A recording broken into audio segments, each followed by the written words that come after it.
ఛానల్ని మొదటిసారిగా visit చేస్తున్నట్టయితే subscribe చేసుకునే ప్రయత్నం చేయండి. ఎప్పుడూ కూడా కొత్తగా ప్రిపరేషన్కి వస్తున్నటువంటి అభ్యర్థులు కావచ్చు, లేదా వివిధ ఉద్యోగాలకు ప్రిపేర్ అవుతున్నటువంటి ఉద్యోగులు కావచ్చు, మీరు ఎప్పుడు కూడా మీకు ఉన్నటువంటి డివైడేషన్ ఆధారంగా, అంటే ఒకటి కోర్ సబ్జెక్ట్ ఉంటుంది, ఒకటి జనరల్ స్టడీస్ పేపర్ ఉంటుంది. కోర్ సబ్జెక్టుని ఖచ్చితంగా క్వాంటిటీ దానికే ఎక్కువగా ఉంటుంది కాబట్టి దాన్ని ఫస్ట్ అయితే పూర్తి స్థాయిలో చదవాల్సినటువంటి అవసరం ఉంటుంది, కొట్టేయాల్సినటువంటి అవసరం ఉంటుంది. అయినప్పటికీ కూడా గత ప్రీవియస్గా ఉన్నటువంటి ఆస్పిరెంట్స్ని లేదా ఉద్యోగాల కోసం ప్రయత్నం చేసినటువంటి అభ్యర్థులను పరిశీలించినప్పుడు ప్రాథమికంగా వాళ్ళు ఫెయిల్యూర్ అయినటువంటి సందర్భం జనరల్ స్టడీస్ పేపర్ చేయకపోవడం వల్లనే. 2016 గ్రూప్ 2లో అయితే ఇక చెప్పాల్సినటువంటి పరిస్థితే లేదు.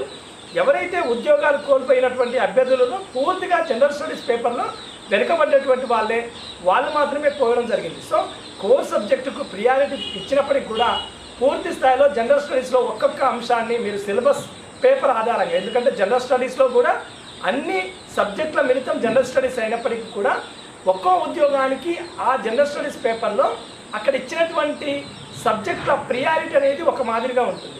సో ఖచ్చితంగా ఆ సబ్జెక్ట్ అందులో ఉందా లేదా చూసుకొని జనరల్ స్టడీస్ పేపర్ని వరుసపెట్టే ప్రయత్నం చేయండి.